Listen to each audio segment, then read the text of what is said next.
শেখ আব্দুর রাজ্জাক বিন ইউসুফ সাদ পরিবারের পক্ষ থেকে কুরবানি করা যাবে না বলে ফতোয়া দিয়েছেন, এটা কি ঠিক? আপনি নাম নিয়ে প্রশ্ন না করে ভালো। আমার উস্তাদ হিসাবে উস্তাদকে সম্মান দিতে হবে। ফতোয়াগত ইখতিলাফ বা একটু মতভেদ থাকতেই পারে, অস্বাভাবিক কিছু না, কিন্তু উস্তাদ হিসেবে সম্মান করতে হবে। তো যেমন আমাদের সভাপতি মহোদয় অধ্যাপক ডক্টর আব্দুল্লাহ ফারুক সালাফি, তিনি আমাদের সেক্রেটারি মহোদয় শহীদুল্লাহ খান মাদানির সরাসরি ছাত্র। তাই বলে কি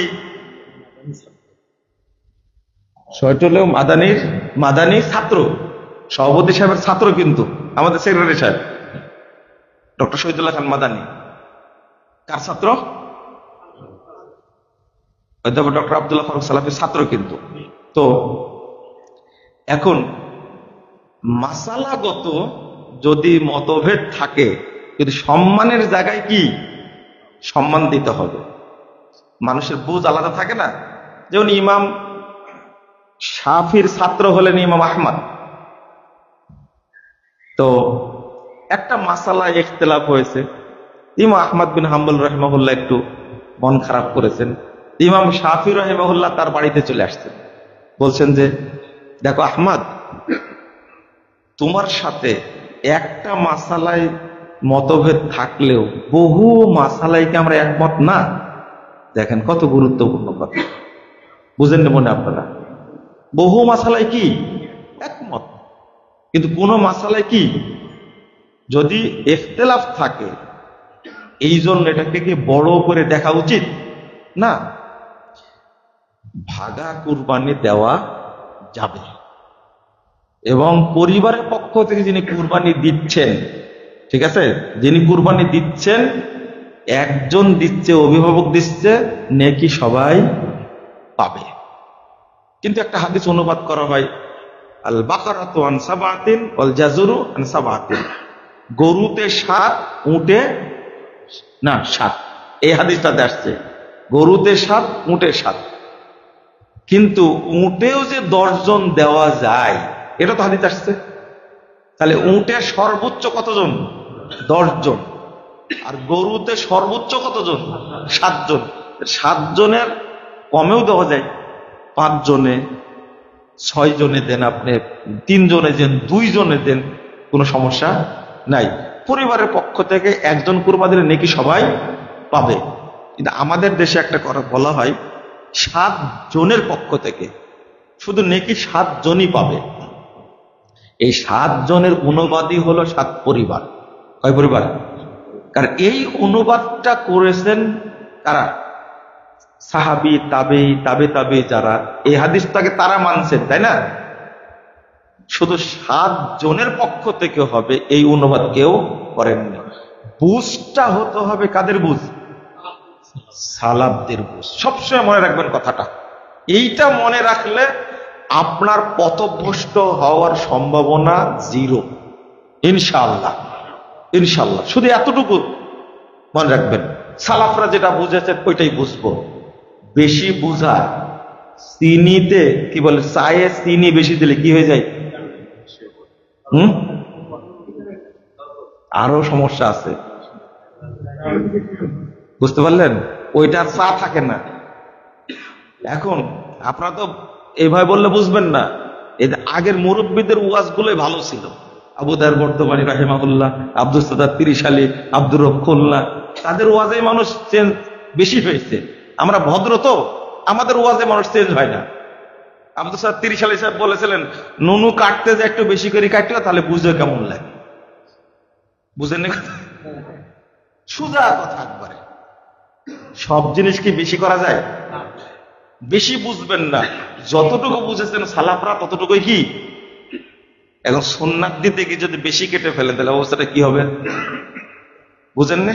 এবার মনে থাকবে যে মুজাফফর বিন মুহসিনরা বলেছে, মুখ একটু মানে উচ্চারণ করতে খারাপ হলে মনে কিন্তু থাকবে, আপনার মনে থাকবে যে বেশি কাটা যাবে না, পরিমাণ মতোই কাটতে হবে। তো এইটা বুঝলেন, তো বুঝটা বেশি বুঝলেন কেন? বলে দিলেন ভাগা কুরবানি করা মানে গোস্ত খাওয়া। এই কথা কি সালাফরা কেউ বলেছেন? আপনি বলবেন কেন? যখনই দেখবেন কোন লোক মানহাজ বিরোধী কথা বলছেন, তার বক্তব্য শোনা যাবে না, তার লেখনী পড়া যাবে না। খুব সাবধান, মানহাজ সবচেয়ে গুরুত্বপূর্ণ। আপনারা সামনের দিনেও আসবেন ইনশাল্লাহ, আসবেন তো মাঝে মাঝে। এই হালাকাকে আপনারা জাকজমক করবেন ইনশাল্লাহ। আর এখানে অনেক খরচ টরচ হয়, আপনারা সহযোগিতা করবেন ইনশাল্লাহ। ইংরেজ ম্যান এটা ডাক্তারকে বোঝানোর জন্য, উপস্থাপন করার জন্য ছেলেকে সুন্দর করে বলছে, আমার ছেলে কিন্তু ইংরেজি ছাড়া বুঝে না, ডাক্তার সাহেব আপনি ইংরেজিতেই লিখবেন। মা কত সুন্দর, কি শিক্ষা দিছে চিন্তা করেন। আরে তোমার পেট থেকে যে সন্তান হবে, এই সন্তানই তোমাকে বকরির ঘরে রাখবে, তুমি চিন্তাই করো না, বকরির ঘরে রাখবে। এই ছেলে সেনাবাহিনীর অফিসার হয়েছে, বাপ আক্ষেপ করছে আমার ছেলে বড় অফিসার। দেখতে গেছি ক্যান্টনমেন্টে, সেনাবাহিনীর লোকেরা খুব আদর করে আমাকে পৌঁছা দিল, বাসায় পৌঁছা দিল, টোকা দিলাম, তো বৌমা বলছে আপনার বেটা নাই, আসলে আসেন। এইটাই নার্সারিতে পড়াইছিলেন আপনি, এর ফলাফল। বাবা মা আমি তোমার শ্বশুর, বলছে হ্যাঁ সবই বুঝছি, আপনার বেটা বাড়িতে নাই, যখন আসে তখন আসেন। কি চমৎকার দেখছেন, হায় হায়। বাপ চলে গেছে ঢাকাতে 1 কেজি সিম আর একটা কি কুমড়া, একটা কুমড়া, 1 কেজি সিম আর হলো সাজনার ডাঁটা নিয়ে বাজার করা ব্যাগে করে ঢাকায় নিয়ে চলে গেছে। অফিসে উপস্থিত, বেটা দেখে বলছে সর্বনাশ করেছে। বেটা উঠেছে, সাথে সাথে বাপকে নিয়ে একটা হোটেলে রাখছে। এই কথা কিন্তু কারো কাছে নকল করা না। আমি মুজাফফর, শোনা ঘটনা খুব কম বলি, বলার চেষ্টা করি না, বাস্তবটা বলার চেষ্টা করি। হোটেলে বসা রাখছে, ফোন দেয়, বেটা কই? মানে বাপের জন্য ভালো জামা প্যান্ট, তারপরে মানে অনেক কিছু বাজার করে নিয়ে যাবে, তাই নিজের না হলে বলবে যে কোন চামারের সাথে আমার মেয়েকে বিয়ে দিছে। এর বাপই যদি এইরকম হয়, ফোন দিয়ে আসছে আব্বু আসছে, বাপও সে জাতের বাপ, হোটেল থেকে বেরিয়ে ওই সিম আর সাজনার ডাঁটা আর কদুকে ফেলে দিছে, দিয়ে গাড়িতে উঠে সুন্দর করে আবার ফিরে চলে আসছে। বলছে আব্বা আপনাকে পালাম না যে হোটেলে যাই, যে তুমি হোটেলে থাকো, আমি তোমার হোটেলে পেশাব করে চলে আসছি। পেশাব চাপছিল, হোটেলে পেশাব করে কি চলে আসছে। ভাষাটা খারাপ, আমি হোটেলে পেশাব করে চলে আসছি। তো বলছে আমি তো আপনাদের বাজার করতে গেছি, তুমি বাজারেই করো, তুমি বাজারেই করো। এই হলো বাপ। আচ্ছা 1 কেজি সিম, এটা কি আসলে সিম? এটা বুঝতে পারলেন আপনি, ভালোবাসা বললেন কেন? এটা সন্তানের জন্য দোয়া। ও মাস্টার্স করে, বিবিএ করে, এমবিএ করে এত বড় খাটাস হয়ে লাভ কি হয়েছে? ওর বাপকে চিনতে পারেনি। তোমার বাপ যে এইভাবে আসতে পারে, তুমি আগে সচেতন হওনি কেন? বাপকে প্যান্ট আগে ভালো করে কিনে দাও নি কেন? শার্ট ভালোটা দেওনি কেন? যত্ন নেওনি কেন তুমি? যখন অফিসে হাজির হয়ে গেছে, ও মনে করে যে ফকির ফাকরা আসছে, 5 টাকা দিয়ে বিদায় করে দিই, এছাড়া তো বলা উপায় নাই। বাপ তো বাপই, ও ছেঁড়া কাপড় পরে থাক আর ভালো কাপড় পরে থাক, বাপ নয়। আমি বললাম যে দোষ তো আপনার। আমার দোষ হবে কেন? ওই বাপকে বলছি দোষ তো আপনার, আমারই দোষ হলো, আপনি এটা বুঝলেন এতক্ষণে। দেখেন আমি বললাম আপনারই দোষ, এই কথা বলাতে শুধু এতটুকুই বুঝলেন, আর কিছু বলতে দেবেন না, যে না আপনার কথা শোনার দরকার নাই। আমি এত কষ্টের কাহিনী বললাম আর বলছেন আপনারই দোষ। তাহলে বাপ আবার কত ছেঁচড়া, চিন্তা করছেন একে কি এলেম বুঝাবেন আপনি? লা ইলাহা ইল্লাল্লাহ। খুব বড় পরিবার, বিয়ে হয়েছে বড় আত্মীয়ের সাথে, ওইটার বললাম না। আপনি কি মনে করছেন বাপ ছেলেকে দেখতে গেছে, ওই ছেলের যদি কোনো অসুখ হয়, ওর বাচ্চা এখনো হয়নি, ও যদি অসুখ হয়, জানতে পারে ওর বউ আর বাঁচবে না, ওকে ফেলে রেখে দিবে দৌড়, আর একজনের সাথে পালাবে। এই ছেলেকে উদ্ধার করবে কে? ওই বাপই উদ্ধার করবে, ওই মাই উদ্ধার করবে। কিডনি লাগলে কিডনি দিতে প্রস্তুত, মাও প্রস্তুত, বাপ প্রস্তুত, কিন্তু বউ জীবনেও দিবে না। দিবে? শ্বশুর দিবে? রেকর্ড নাই পৃথিবীতে, রেকর্ড নাই, তাই বললাম। দিতে পারে, কোনো শ্বশুর হয়তো থাকতে পারে, দিতে পারে, কিন্তু পৃথিবীতে রেকর্ড নাই। জামাইকে শ্বশুর কিডনি দিবে অত সহজ? মা যে কোনো সময় দিতে প্রস্তুত, বাপ যে কোনো সময় দিতে প্রস্তুত। ওই বাপকে তুমি চিনলে না, সিম নিয়ে গেছে ব্যাগে করে, আর কুমড়া নিয়ে গেছে। হায় কুমড়, কুমড়া না তো কুমড়, কুমড়া তো শুদ্ধ ভাষা, তাই না? কুমড় নিয়ে গেছে। খুব এই কুমড় ভাষাটা শুনেছি, আর আমিও বলেছি কুমড়া, খুব ভদ্র আমি, বুঝছেন তো? আসলে কি কুমড়, কুমড় চিনেন না মানে, তাই না? আপনারা যাকে বলে চাল কুমড়া, অত ভদ্র হওয়ার দরকার নাই। এত ভদ্র হতে গিয়ে খাটাস হওয়ার দরকার নাই, ভালো হন। আমি আপনাদের বলতে চাচ্ছি, কোন এলেম শিক্ষা দিচ্ছেন, কোন এলেম শিখছেন, এগুলো নফল। এগুলো কি নফল? আমি বলছি না আপনি ইঞ্জিনিয়ার হবেন না, আমি বলছি না, কিন্তু ইঞ্জিনিয়ারের শিক্ষাটা হল নফল। আমি বলছি না আপনি ডাক্তার হবেন না, আমি বলছি ডাক্তারি পড়াটা নফল।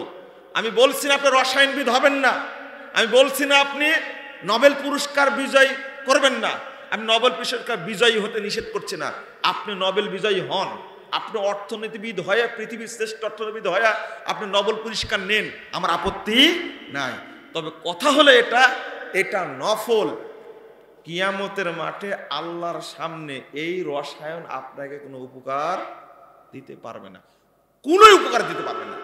হ্যাঁ, তখন উপকার দিবে যখন রসায়ন শাস্ত্র নিয়ে গবেষণা করে আপনি ইসলামের উপকার করবেন, তখন এটা নফল হিসাবে গণ্য হবে, তখন নেকি পেতে পারেন। কারণ আল্লাহ রাব্বুল আলামিনের কথা অনুযায়ী আপনার নেকি পাওয়ার কথা না। আল্লাহ বলছেন সূরা রোম, ভুলে যাচ্ছি, হ্যাঁ সূরা রোম 7 নম্বর আয়াত, ইয়ালামুনা যাহিরাতাম মিনাল হায়াতিদ দুনিয়া ওয়া হুম আনিল আখিরাতি হুম গাফিলুন। আল্লাহ বলছেন তারা, আমি পড়ে শোনায় দেই, তারা ইয়ালামুনা যাহিরাতাম মিনাল হায়াতিদ দুনিয়া, দুনিয়াবী জীবনের তারা অনেক কিছু জানে, ওহুম আনিল আখিরাতি হুম গাফিলুন, আখিরাত সম্পর্কে, আখিরাতের জ্ঞান সম্পর্কে তারা কি? গাফেল, অজ্ঞ। ইমাম ইবনে কাসির বলছেন, পড়ে শোনা দিই, ইমাম ইবনে কাসির রাহিমাহুল্লাহ বলছেন, ফাহাউলাই লাইসা লাহুম ইলমুন ইল্লা বিদ-দুনিয়া, এই সমস্ত লোকের দুনিয়ার জ্ঞান ছাড়া কোনো জ্ঞান নাই। ওয়া আকসাবিহা ওয়া শুয়ুনিহা ওয়া মা ফিহা, দুনিয়াকে কি করে উপার্জন করতে হবে, দুনিয়াতে কোথায় যেতে হবে এবং এর মধ্যে কি আছে। ফাহুম হাদ্দাক আজকিয়া, দুনিয়াবি ইলম অর্জনের ব্যাপারে খুব বিচক্ষণ, খুব জ্ঞানী, খুব ব্রেনি। ব্রেনি মানে কি? এমন ইঞ্জিনিয়ার, বাংলাদেশের ইঞ্জিনিয়ার কিনে নিয়ে চলে গেছে আমেরিকা। বাংলাদেশের যত জ্ঞানী মানুষ, বড় বড় ডাক্তার, বড় বড় ইঞ্জিনিয়ার, বড় বড় পণ্ডিত, বাংলাদেশে কেউ বিজ্ঞানী নাই। বাংলাদেশে ফজলুল হক, তিনি কে? আপনি চিন্তা করেন, মিশরের পিরামিড আবিষ্কার করেছে কে? কে আবিষ্কার করেছে? পৃথিবীর এত বছর যাবত, সেই ফেরাউনের যুগ থেকে নিয়ে এখন পর্যন্ত গবেষণা হচ্ছে, পিরামিডের আসল রহস্য উদ্ঘাটন করতে পারেনি। বাঙালি এক লোক, সে গবেষণা করে বলেছে এটা আবিষ্কার না, এই পিরামিড আবিষ্কার না, এটা এক একটা পাহাড়। এইগুলো এতদিন যাবৎ গবেষণা করলো, বাংলাদেশি বাঙালি একজন যে আসল রহস্য উদ্ঘাটন করলো। তফ করেন সৌদি আরবে গিয়ে, তফ করেন না? ঠান্ডার সময় মাথা ফেজে পাথর দেওয়া আছে, ঠান্ডা লাগে? গরমের সময় পা পুড়ে যায়। এর আবিষ্কারক কে? দেখেন, আমি যেটা বলতে চাচ্ছি সেটা হলো কি পরিমাণ মেধা! 2-4টা ইসলামের খেদমত করে, বাকিরা কি করে না। বাকিরা খেদমত করে ইসলামকে ধ্বংস করার জন্য। বাপ মারা গেছে, ওই দূরে নাকের রুমাল দিয়ে দাঁড়া আছে, গন্ধ। জানাজাটা পড়ে দূরে দাফন করার পরে তারপরে যাবে। এই হলো ইঞ্জিনিয়ার, এই হলো ইঞ্জিনিয়ার। এখনো মরেনি এই ইঞ্জিনিয়ার, বেঁচে আছে এখনো। বাপ মারা গেছে, দূরে দাঁড়া আছে, কবরস্থানে যায়নি। তোমরাই দাফন টাফন করে আসো। ও টাকালা হয়েছে, আমেরিকা থাকে, এত বড় ইঞ্জিনিয়ার। ইবনে কাসির বলেছেন তারা এত বেনি ফি তাহসিলিহা ওয়া বুজুহে মুকাসিবাহা, দুনিয়া উপার্জনের করার জন্য তারা এত বুদ্ধিমত্তা সম্পূর্ণ। ওয়াহুম গাফিলুন আন উমুরিদ দ্বীন, তারা দ্বীনের ব্যাপারে সম্পূর্ণ গাফিল, সম্পূর্ণ অজ্ঞ। ওমা ইয়ানফাউহুম ফিদ দারিল আখিরাহ, এই জ্ঞানগুলো কিয়ামতে তাদের কোনো উপকার দিবে না। এই কথাকে আমার এই আয়াতের ব্যাখ্যা দিতে গিয়ে ইবনে কাসির রাহিমাহুল্লাহ বলে যাচ্ছেন 700 বছর আগের কথা। আমি বুঝাতে চাইলাম যে জিনিসটা, যদি আপনার অন্তরটা একটু চেঞ্জ করেন, যদি একটু চেঞ্জ করেন, সমস্যা নাই। চেঞ্জ করতে বলতে একটু এগিয়ে চলেন না, দেখাই। যারা বুঝেছে দ্বীনের এলেম শিক্ষাই হলো শ্রেষ্ঠ এলেম, এই এলমে পিতামাতা উপকৃত হবে, আমি উপকৃত হব, কিয়ামত পর্যন্ত আমার এলেম দ্বারা যত মানুষ উপকৃত হবে তার নেকি আমি পেতেই থাকব। ইমাম বুখারীর মতো তার বাপ যত ধনী মানুষ, বাংলাদেশে এখনো ধনী মানুষ তৈরি হয়নি। ইমাম বুখারীর মা এই ছেলেটাকে তার জীবনের সমস্ত সম্পদ ব্যয় করেছে। বাপ 1.5 বছরের সন্তান রেখে মারা গেছে। কয় বছরের সন্তান রেখে মারা গেছে? অন্ধ সন্তান জন্ম নিয়েছিল। মা কত পরহেজগার, আল্লাহর কাছে দোয়া এমন ভাবে করেছেন, এমন ভাবে দোয়া করেছেন। নাম ছিল মুহাম্মদ। আল্লাহু আকবার, কি ভাষাই বলবো আপনি, মোহাম্মদ বিন ইসমাইল। বাপের নাম ছিল কি? ইসমাইল। তো মা স্বপ্ন দেখছে একদিন ইব্রাহিম আলাইহিস সালাতু ওয়াস সালামকে। তিনি বলছে, মা তুমি কেঁদো না। মানে এমন কাঁদা কাঁদতেন, সেজদায় পড়ে জায়নামাজ ভিজে যেত, চোখের পানি নাকের পানিতে ভিজে যেত। কোনোদিন দেখেছেন নাকের পানিতে জায়নামাজ ভিজে? দেখছেন কোনোদিন? দেখেননি, কাঁদেননি কোনোদিন। যে কাঁদতে কাঁদতে ইব্রাহিম আলাইহিস সালাম বলছে, মা আল্লাহ তোমার চোখের পানি কবুল করেছেন, তোমার সন্তান মুহাম্মদের চোখ আল্লাহ ফিরিয়ে দিয়েছেন। মা ঘুম থেকে উঠেছে, ছেলেকে ডাকেনি, তাহাজ্জুদ পড়েছেন। ফজরের আজানের পরে স্বপ্ন, এটা বাস্তবায়ন হতেও পারে নাও পারে। ছেলেকে ডাকতে গেছে যখন, ছেলে জীবনে প্রথম মায়ের চেহারা দেখে মাকে জড়িয়ে ধরেছে। এই প্রথম দেখছে। কেমন পরহেজগার মা! এই পেট থেকে তো ইমাম বুখারী তৈরি না হয় শয়তান তৈরি হবে মনে করেছেন আপনি? এত বড় মুহাদ্দিস। তার বাপ তো মারা গেছে, বাবার সমস্ত সম্পদ ব্যয় করেছেন ইমাম বুখারীর উপরে। 2 না 2.5 বছর বয়সে ছেলেকে নিয়ে মক্কায় চলে গেছেন। তফ করে আল্লাহকে বলছেন, আল্লাহ আমি আমার সন্তানকে তোমার জন্য ওয়াকফ করে দিলাম। জগৎ বিখ্যাত মুহাদ্দিস ইমাম বুখারী, আমিরুল মুমিনিন ফিল হাদিস, কেন হয়েছেন? তার উস্তাদ ইমাম আহমদ বিন হাম্বল রাহিমাহুল্লাহ 10 লক্ষ হাদিসের হাফেজ। কোন মা আছে? মা থাকবে কেমনে? মা যে খান্নাসের খান্নাস, বিয়ে হওয়ার আগে মনে হয় আরো 10-15 জনের সাথে বিয়ে হয়েছে, জানেই না কেউ।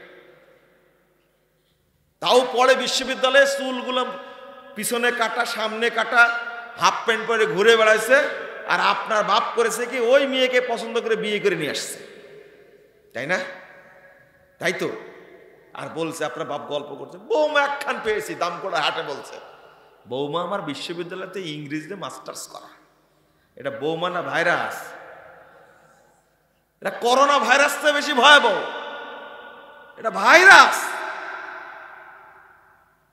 এটা হলো মহামারী। কিসের মহামারী? আপনার ছেলে ভালো ছেলে, দিনদার মেয়ে দিয়ে বিয়ে দিতে পারলেন না। আপনি এত ছোট লোক, মেয়ে ছেলেকে বিসিএস ক্যাডার তৈরি করেছেন, আর বিয়ে দিলেন খান্নাস মহিলার সাথে। কি জন্য? কি জন্য বিয়ে দিলেন? আপনি কি জানেন? আস্তাগফিরুল্লাহ। গার্লফ্রেন্ড আর বয়ফ্রেন্ড যে সংস্কৃতি বর্তমানে, এই বেহায়া সংস্কৃতির কারণে আগামী প্রজন্ম যেগুলো হবে, বাচ্চা যেগুলো হবে, এইগুলোই বাংলাদেশটাকে ডুবায় শেষ করে দেবে। আমরা স্বপ্ন দেখছি অনেক কিছু হবে, না না। এই লম্পটগিরি করে যে সন্তান হবে, এই সন্তান ভালো হওয়ার কোনো সম্ভাবনা আছে? কোন মেয়ে আছে বিশ্ববিদ্যালয়ে পড়ে, ওই কক্সবাজারে যায়নি? গেছে কক্সবাজারে তার বন্ধুর সাথে, তার শিক্ষকের সাথে। সাথে ভাই ছিল না, সাথে স্বামী ছিল না, সাথে বাপ ছিল না, সাথে নানা ছিল না, সাথে মামা ছিল না। কে ছিল? তার বন্ধুরা ছিল। এই বিয়ে যদি বিয়ে হয়, অবস্থাটা কি হবে? গার্লফ্রেন্ড বয়ফ্রেন্ড, এই ফ্রেন্ডের সংস্কৃতি। আস্তাগফিরুল্লাহ, নাউজুবিল্লাহ। মা আমাকে বলছে, ভাই কি করব? এক সপ্তাহ দিয়ে একটা মেয়েকে নিয়ে রাখে, বাড়িতে রাখে, খাওয়া দাওয়া করে একসঙ্গে থাকে। আমি আশ্চর্য, মনে হচ্ছে গজব নাজিল হবে। তারপরে দেখি 15 দিন পরে আর একটা, বাড়িতেই থাকে, খায়। একটাই ছেলে তো কিছু বলতে পারি না, যদি মরে যায়। মানে আদর করে করে একবারে অভিজ্ঞ বাদর বানাইছে, অভিজ্ঞ, খুব ব্রেনি বাদর বানাইছে। যদি ঝুলে দেয় আত্মহত্যা করে, এই জন্য কিছু বলে না। তো বলছে যে, বাবা তো যদি পছন্দ হয় তাহলে বিয়ে দিয়ে দিই। তো বলছে, আম্মু বলো কি তুমি, এটা আমার গার্লফ্রেন্ড, একে বিয়ে করতে হবে। মানে ওই শয়তানটাও জানে আমার সাথে এক সপ্তাহ আছে, আরো কতজন আছে, কত সপ্তাহ থাকছে তা ঠিক নেই। এই মেয়েকে যদি বিয়ে করে আপনি নিয়ে আসেন, আপনি যদি নিয়ে আসেন, বলেন তো দেখি, এই পেট থেকে ভালো সন্তান বের হবে? আপনি কি মনে হয়? ওই মেয়েকে বিয়ে দিলেন কেন আপনি? এটা তো আপনারই ভুল। মেয়ে চয়েস করতে ভুল করেছেন। তা আমি বাপ মাকে ওসিয়ত করে কি লাভ করবো? মাও যে ওই রকম রে ভাই, বাপও যে ওই রকম। ইমাম বুখারীর কথা বলছে। আমি বলি, বাপ যদি ইব্রাহিমের মতো হয় আর মা যদি হাজেরার মতো হয়, ইনশাল্লাহ তার পেট থেকে ইসমাইলের মতো সন্তান হবে ইনশাআল্লাহ। ইমাম আহমদ বিন হাম্বল রাহিমাহুল্লাহ, হায় হায়, বাপ নাই, বাপ ছোটতেই মারা গেছে।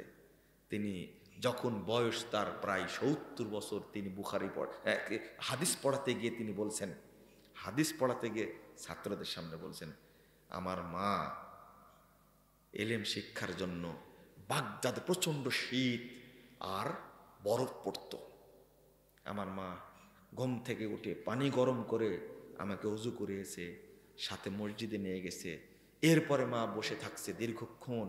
আমার যখন পড়াশোনা দার্স শেষ হয়েছে, তখন মা সাথে করে আবার নিয়ে আসছে। বাংলাদেশে কোনো প্রতিষ্ঠান নাই, মাদ্রাসা প্রতিষ্ঠান, যে মা ছেলেকে মাদ্রাসায় রেখে 2 ঘন্টা বসে থাকে। বাংলাদেশে লক্ষ লক্ষ প্রতিষ্ঠান আছে, মায়েরা দল ধরে কাঁথা সেলাই করছে স্কুলের বারান্দায়। ছেলের জন্য কি পরিশ্রমটা দিচ্ছে। এক একটা স্কুলে ভর্তি ফি 2 লাখ টাকা, 3 লাখ টাকা। আপনার ইখলাস, আপনার বরকত, আপনার ঈমান। বলো ছেলেটা দেখতে খুব সুন্দর, ওই ছেলেটাকে ভর্তি করেছে কোথায়? ওই ছেলে ভর্তি করে ডাক্তারি পড়াবে তাই, আর এক ছেলেকে ভর্তি করেছে ইঞ্জিনিয়ার পড়াবে তাই।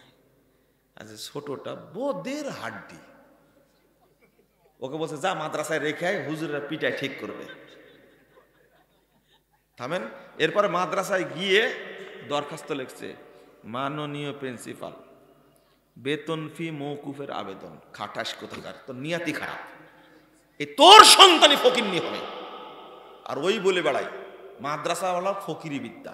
কি ফকিরি বিদ্যা? মাদ্রাসা পড়ে নাকি ফকিরি হয়। ফকির কে হবে? তোমার সন্তানই ফকির হবে। ওই 3 নম্বর বাচ্চাকে তুমি দিছো মাদ্রাসায়।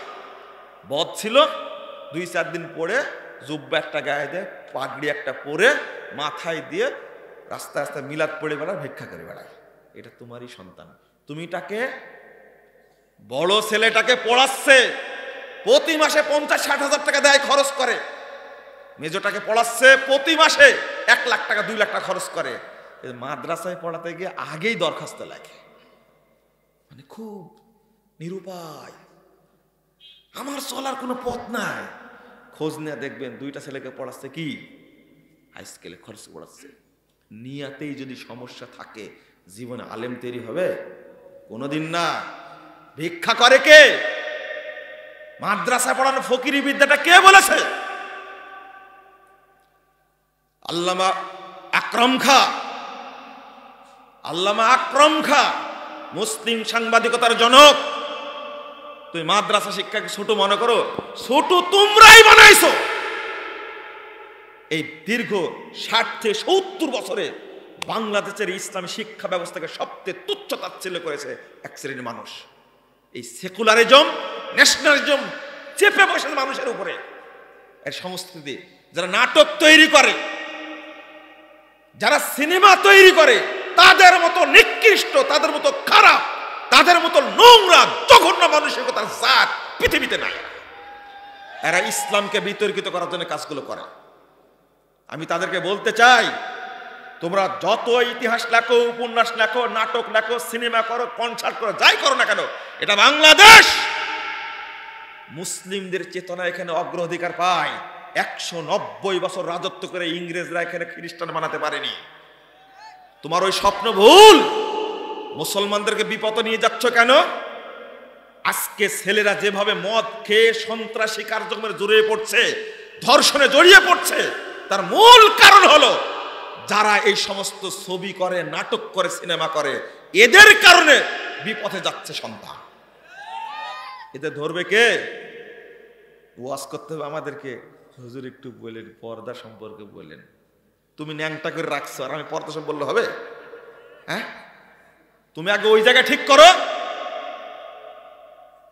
2 দিকেই বলতে হবে। যে কোনো শিক্ষিত মানুষ আছে কানে কানে বলে, আপনি একটু পর্দা সম্পর্কে বলবেন। দেশে মাদকতায় ছড়িয়ে গেছে, মাদক সম্পর্কে বলবেন।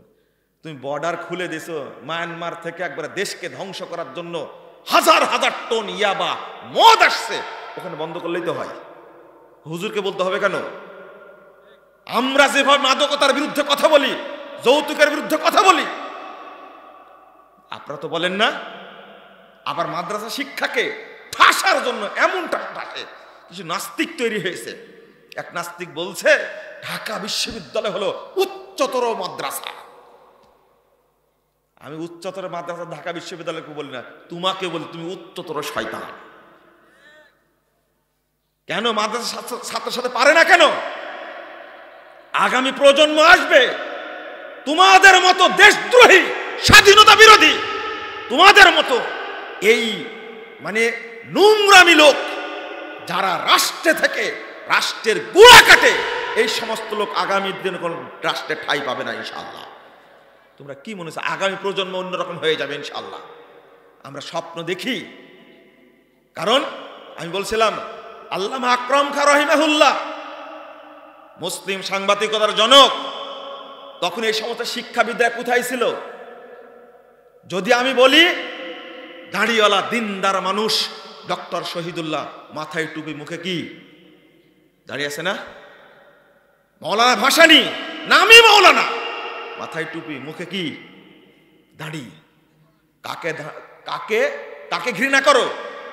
আল্লামা আকরাম খার কথা বলছে, আহলে হাদিস সন্তান। 1951 সালে যখন শিক্ষা কমিশন গঠন হয় পূর্ব পাকিস্তান, পশ্চিম পাকিস্তানের, তখন এই ন্যাংটা শিক্ষাবিদ ছিল না, একজন আল্লামাকে ধরে এনে উভয় পাকিস্তানের শিক্ষা কমিশনের চেয়ারম্যান বানাতে হবে কেন? তোমরা কোথায় ছিলে ও নাট্যকাররা, ও সাহিত্যিকরা? পূর্ণ সাহিত্য লেখে দেশকে তুমি ধ্বংস করছো, ছাত্রছাত্রীকে ধ্বংস করছো, নষ্ট করে দিচ্ছ। তোমরা কোথায় ছিলে তখন? তোমরা বাংলা একাডেমির প্রথম বাংলা সাহিত্য পুরস্কার পান আল্লামা আব্দুল্লাহিল কাফি আল কুরাইশি। তোমরা কোথায় ছিলে তখন?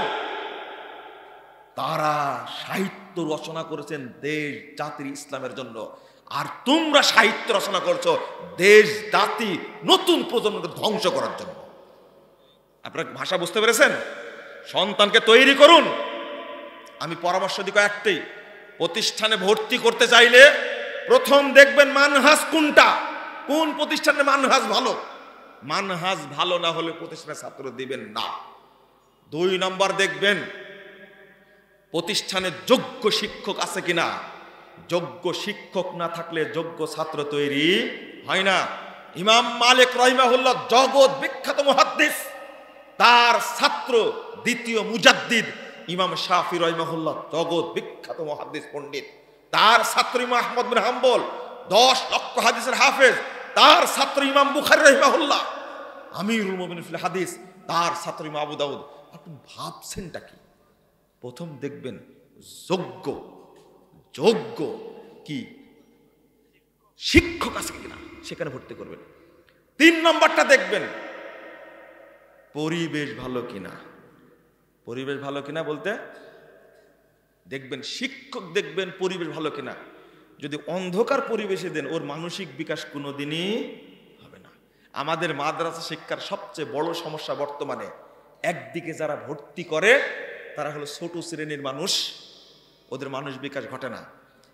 আব্দুল্লাহিল কাফি আল কুরাইশি তার বাপ কি জাতা ধনী মানুষ, আল্লামা মৌলানা আল্লামা আকরাম খা জাতা ধনী মানুষ। এর আগে যদি বলি ইবনু তাইমিয়া রাহিমাহুল্লাহ, আরে বিচারপতির সন্তান। ইবনু হাজার আসকালানি রাহিমাহুল্লাহ তিনি বিচারপতি। আরবি শিক্ষিত মানুষ নাকি সব সময় ইমামতি করবে আর মুয়াজ্জিনি করবে, তাই না? এই সংস্কৃতি ব্রিটিশ বিরোধী আন্দোলন যারা চালিয়েছেন, বিশাল বিশাল পরিবারের সন্তান তারা।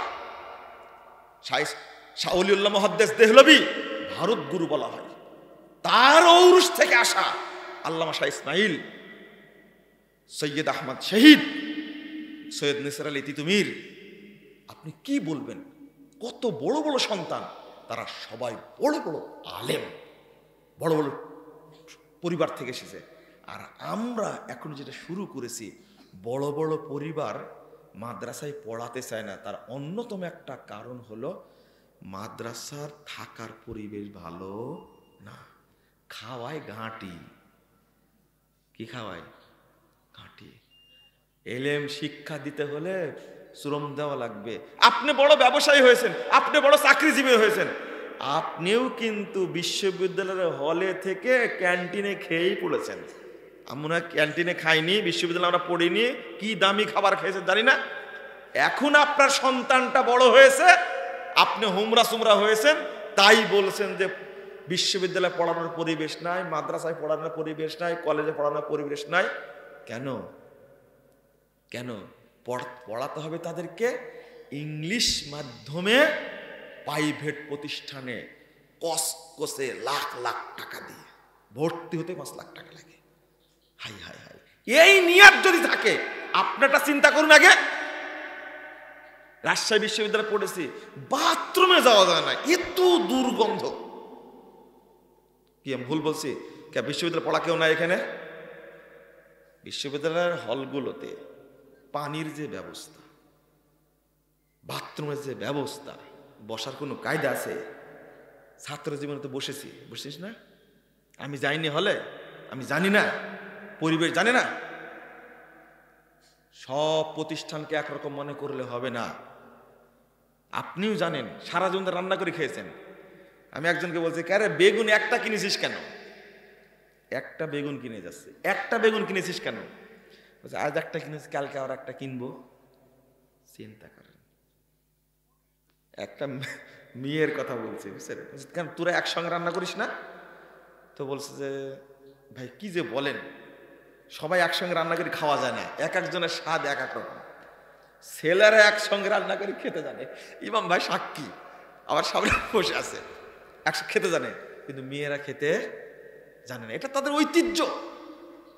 ও, আপনি পড়লেন বিশ্ববিদ্যালয়ে, আপনার ওয়াইফ পড়লো বিশ্ববিদ্যালয়ে, এখন আপনার ছেলেকে পড়াবেন কোথায়? সৌরজগতে, তাই না? মঙ্গল গ্রহে পড়াবেন।